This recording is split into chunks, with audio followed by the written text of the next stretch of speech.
Muitas vezes, descobrir quem cometeu um delito e de que modo pode ser um desafio. Mas não existe crime perfeito.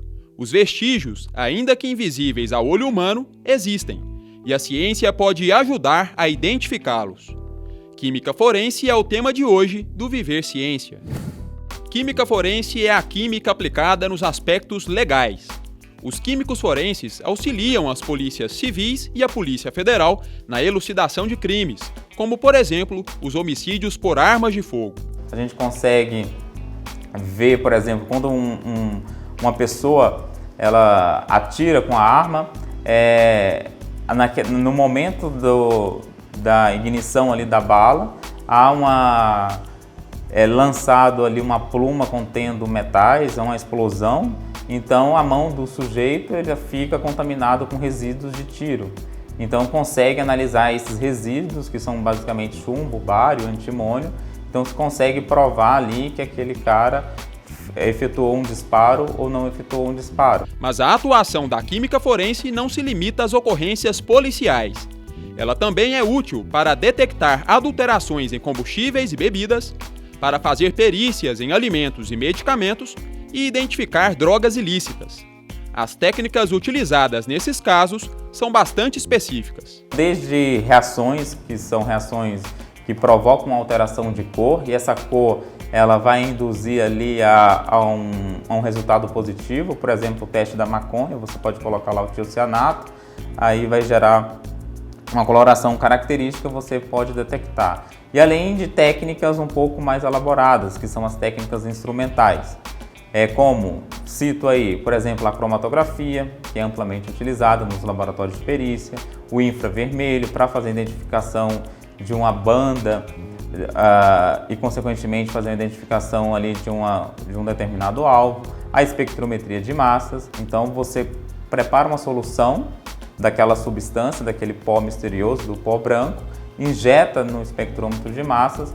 O que a espectrometria de massas faz? Ela mede a massa das moléculas, tá? Então a massa da cocaína é 304, então se eu ver 304 ali, eu consigo falar que realmente se trata da cocaína e o sujeito que está portando uma grande quantidade vai ser enquadrado. Apesar dos avanços obtidos nos últimos anos, a química forense praticada no Brasil é classificada como rudimentar. Isso porque faz uso de técnicas muito clássicas, que podem gerar dúvidas acerca das perícias. Então, hoje no Brasil, há necessidade de investir um pouco mais em ferramentas analíticas mais avançadas, principalmente em termos de espectrometria de massa. Poucos lugares que têm espectrômetros de massas dentro das perícias criminais. Da mesma maneira, criar novos métodos que sejam mais rápidos para fazer essa identificação, tá? É o que a gente tem trabalhado aqui na UFG. Olá, no Viver Ciência de hoje estamos falando sobre química forense. Nossos convidados são o mestre em Química e professor do Instituto de Química da Universidade Federal de Goiás, Paulo de Tarso Garcia, e o doutor em Química, Leandro de Bispo Carneiro. Bem-vindos ao Viver Ciência. Gostaria de agradecer o convite da TV UFG e ao Divino por convidar nós para divulgar esse trabalho quando nós estamos desenvolvendo o Instituto de Química. Olá, Divino. Eu agradeço a oportunidade de estar aqui presente e divulgando um pouquinho o que a gente vem fazendo lá no Laboratório de Microfluídica e Eletroforese da UFG. Bom, a gente sempre começa o nosso bate-papo respondendo às dúvidas do público. Vamos ver a primeira pergunta. Oi, meu nome é Ana Carolina e todos os dias a gente vê o surgimento de novas drogas sintéticas no mercado. Eu gostaria de saber como faz para identificar essas drogas. Essa foi a pergunta da Ana Carolina. Bem, como o nome fala, drogas sintéticas são sintetizadas no laboratório. Então, existem diversos modos de detectar essas drogas ilícitas, por exemplo, que tem estruturas semelhantes. Então, a espectroscopia de massa, cromatografia ou até as análises colorimétricas vêm sendo identificadas ou usadas para detectar essas drogas ilícitas. Ok, próxima pergunta na tela. Meu nome é Alexandre e eu gostaria de saber como funciona o teste do bafômetro e se ele é realmente confiável. Existem algumas colocações, né, Paulo, de que enxaguante bucal e outros produtos podem interferir no bafômetro. Isso é verdade? Bom, é uma interessante pergunta, né? O teste do bafômetro ele funciona da seguinte maneira: é uma reação clássica de óxido-redução, onde o cromo ele é reduzido, né? E aí na presença de peróxido de hidrogênio e também o etanol da bebida alcoólica, ocorre uma mudança de coloração. E aí quanto mais intensa essa coloração, maior o teor alcoólico. Quanto aos enxaguantes bucais, é verdade sim, os enxaguantes bucais que são feitos à base de álcool, né, podem vir a dar um resultado que a gente chama de falso positivo. E aí dificulta um pouquinho, né, inviabiliza a confiabilidade da análise. Ok, próxima pergunta na tela. Oi, meu nome é Kevin. O luminol é uma substância que a gente sempre vê nos seriados e nos filmes de investigação. Eu gostaria de saber como ela funciona. Bem, o luminol acontece uma reação bem característica da química, é a quimiluminescência, que converte energia na forma de luz.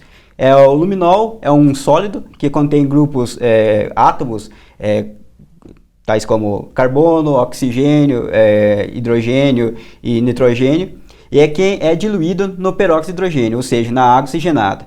Quando essa solução é borrifada no sangue, que o sangue contém hemoglobinas, então ele revela a cor azulada. Então identifica se há a presença da amostra de sangue no local do crime. Ok, o Viver Ciência faz agora um rápido intervalo. Continue com a gente. Ainda hoje, você vai conhecer um dispositivo de papel criado por pesquisadores da UFG e da Unicamp que permite estimar o tempo de morte de um indivíduo.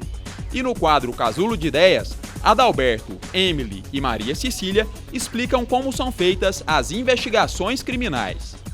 Os investigadores desconfiam de uma pessoa que ela está fazendo alguma coisa errada e aí vão lá investigar. E como que eles fazem para descobrir? Eu acho que eles têm câmera de segurança.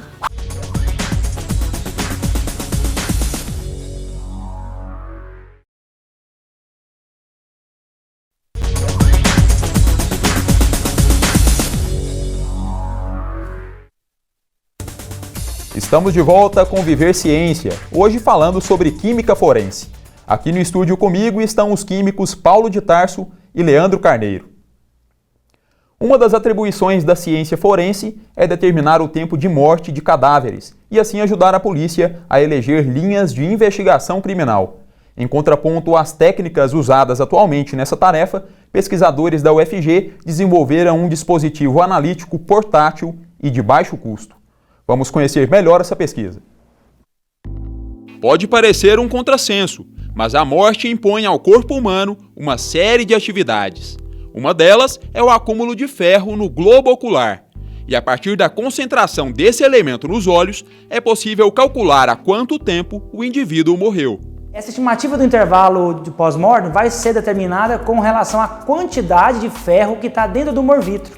O morvítrio é um líquido que está dentro do olho humano, que fica retido entre o cristalino e a retina, e aí quanto maior o tempo de morte, quando mais dia o cara já está morto, maior o nível de ferro. As técnicas convencionais utilizadas nessa tarefa envolvem equipamentos de grande porte e alto custo. Por isso, pesquisadores do Instituto de Química da UFG e da Unicamp se uniram para desenvolver um dispositivo analítico bem simples, feito de papel e cera. Um dispositivo de bolso, que o perito lá na cena do crime pode tirar do bolso, pode coletar o morvido do cadáver, adicionar, esperar apenas 15 minutos, ocorre uma reação que gera uma cor bem intensa, uma cor laranja, e aí ele pode comparar com uma escala de cor, similar a um gradiente, podemos dizer assim, e aí ele pode dizer se o cadáver já está ali há 7 dias ou 15 dias, por exemplo. Quanto maior a intensidade de cor, maior o tempo de morte do cadáver. O novo dispositivo foi testado e aprovado. Os resultados obtidos na análise de 4 amostras de humor vítreo pelo sistema foram similares aos registrados na técnica convencional.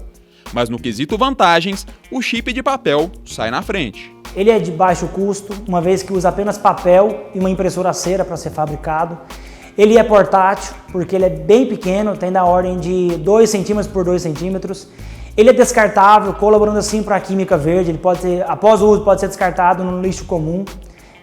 Ele é portátil, o perito criminal, os times forenses, digamos assim, podem ter uma maleta, um kit, caracterizando, por exemplo, pelo dispositivo e pelo gradiente de cor e levar para a cena do crime. E nós podemos dizer que esse dispositivo vai ser apresentado como uma alternativa simples e de baixo custo para estimar o intervalo pós-mortem. E a sociedade como um todo vai ganhar com elucidações criminais mais rápidas e tão eficazes quanto as técnicas convencionais. Paulo, essa pesquisa conta com a parceria da Polícia Técnico-Científica, né, de São Paulo. De que modo se deu essa parceria? Bom, Divino, inicialmente essa pesquisa vem sendo desenvolvida desde 2014, né? Foi uma parceria que surgiu entre o GEPAM, o grupo da Unicamp, e a Polícia Técnica Científica, na verdade, entrou com a doação das amostras da Polícia Técnica Científica do Estado de São Paulo, né? Então eles nos cedem as amostras de humor vítreo, eles realizam a coleta, o manuseio, o preparo dessa amostra e nos passa a amostra do cadáver para a gente realizar posteriormente as análises. E esse estudo ainda não foi concluído, mas já está rendendo bons frutos. Vocês receberam um prêmio atualmente, não foi recentemente, não foi isso? Foi um ótimo reconhecimento do nosso trabalho. No finalzinho de maio, início de junho deste ano, teve um evento, o evento da reunião anual da SBQ, que é a Sociedade Brasileira de Química, aqui em Goiânia. E esse trabalho foi eleito o melhor trabalho de Química Analítica, na subdivisão de Química Analítica. Foi eleito o melhor trabalho e nós ganhamos esse reconhecimento. Em que fase se encontra essa pesquisa, Paulo? Existe aí a perspectiva de que esse dispositivo chegue ao mercado? Com certeza, essa é a ideia da gente fazer pesquisa, né? Levar de fato o conhecimento que está aqui dentro da universidade para a sociedade, para o cidadão poder fazer uso e fruto, né? Bom, atualmente podemos dizer que esse trabalho ele foi recentemente submetido para uma revista, para um jornal periódico, né? Na forma de um artigo científico. E também estamos em processo de patenteamento. Estamos aqui dentro da UFG, nós temos um processo de patenteamento para de fato poder tentar levar esse sistema para virar um produto comercial. Paulo, fala um pouquinho mais para a gente sobre essa pesquisa. Quem financia essa pesquisa? Bom, boa pergunta. Existem diversas agências de fomento que estão nos ajudando nessa pesquisa. A FAPEG, o CNPq, a CAPES, a FAPESP, o INCT de Bioanalítica, que são os nossos principais financiadores. E de que forma a Unicamp trabalha com vocês? Bom, a Unicamp ela entrou em parceria para unir forças, né? Além da doação, fez essa intermédia doação das amostras, foi um local onde nós realizamos as análises das técnicas com a técnica convencional, que é a técnica de CPMS, que é um equipamento de alto custo e aqui no Instituto de Química a gente não dispõe desse equipamento. Paulo, existem outras maneiras de se identificar o tempo de morte de um indivíduo sem ser pelo humor vítreo?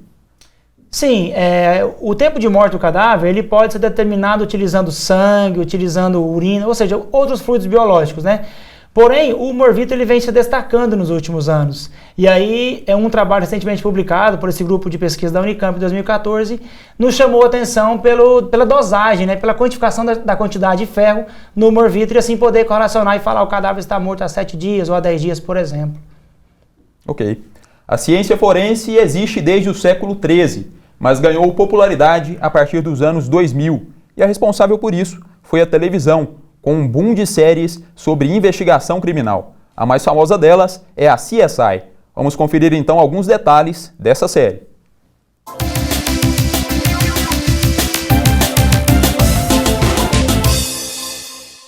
Cientistas forenses do Laboratório de Criminalística da Polícia de Las Vegas investigam mortes em circunstâncias misteriosas e algumas de resolução aparentemente impossível.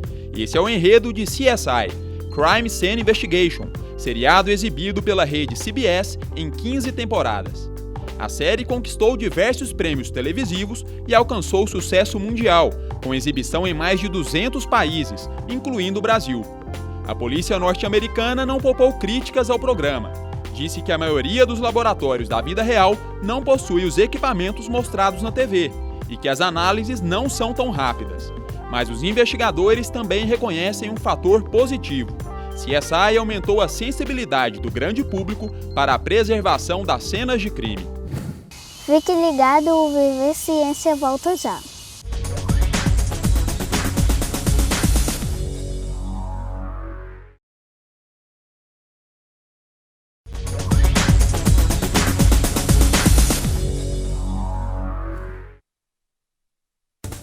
Estamos de volta com Viver Ciência.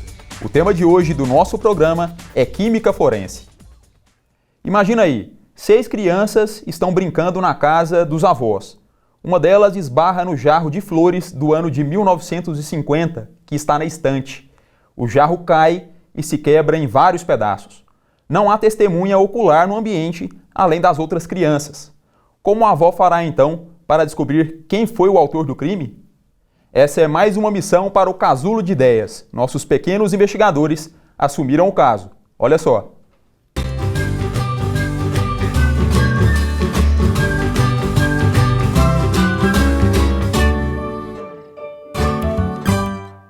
Meu nome é Adalberto e eu tenho 6 anos. O meu nome é Maria Cecília, eu tenho 6 anos. Eu me chamo Emily, eu tenho 8 anos. Adalberto, você sabe o que é uma investigação? Que um suspeito fugiu e a polícia não sabe. A gente investiga algo que a gente está achando que não é bom. Você sabe o que é adulterar? Tem pessoas que pegam, por exemplo, leite ou combustível que vai ser vendido e põem a água lá para aumentar a quantidade e vender mais. Isso é errado, né? Isso é um crime. Como que a polícia faz para descobrir quem fez isso? No mecânico. No mecânico. Ah, vai no mecânico. E aí o que o mecânico faz? Ele vai lá e vê o que tem no carro. Os investigadores desconfiam de uma pessoa que ela está fazendo alguma coisa errada e aí vão lá investigar. E como que eles fazem para descobrir? Eu acho que eles têm câmera de segurança. Seguindo essa pessoa. Quando você está brincando com seus primos, na casa da sua avó, por exemplo, e você quebra um jarro dela, ou um dos seus primos quebra, como que ela faz para descobrir quem foi que quebrou o jarro? Ela pergunta. E se ninguém quiser falar? Eu falo. Hã? Eu falo mesmo.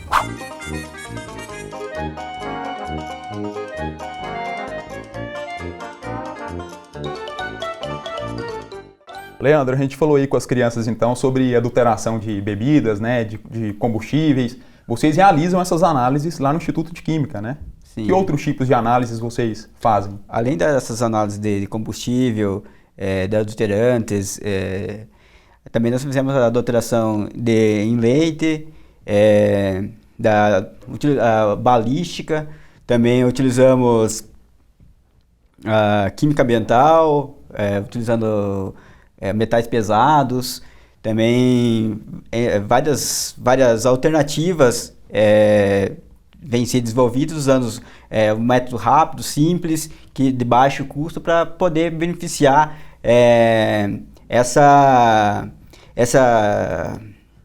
esse incentivo à pesquisa. Quais são as substâncias mais comumente encontradas no leite?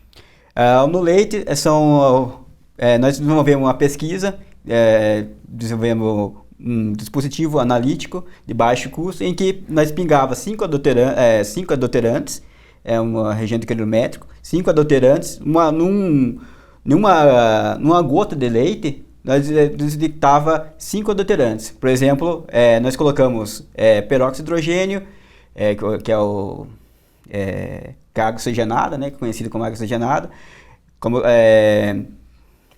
hidróxido de sódio, formaldeído, antioxidantes. É importante frisar que esse é o único dispositivo que possa adulterar, pode pegar 5 adulterantes, mas podemos ampliar essa faixa de adulterantes para mais que vem sendo modificado, adulterado. E essas substâncias são adicionadas para aumentar o tempo de vida útil do produto? Sim, certamente no processo de pasteurização, eles utilizam muito adulterantes para aumentar o tempo de vida, né? Porque como já foi dito na reportagem mesmo, por exemplo, igual você falou, adulterando com água, por exemplo, a ideia do cara adulterar é gerar uma grande quantidade do produto e ele vender mais, ser mais rentável, né?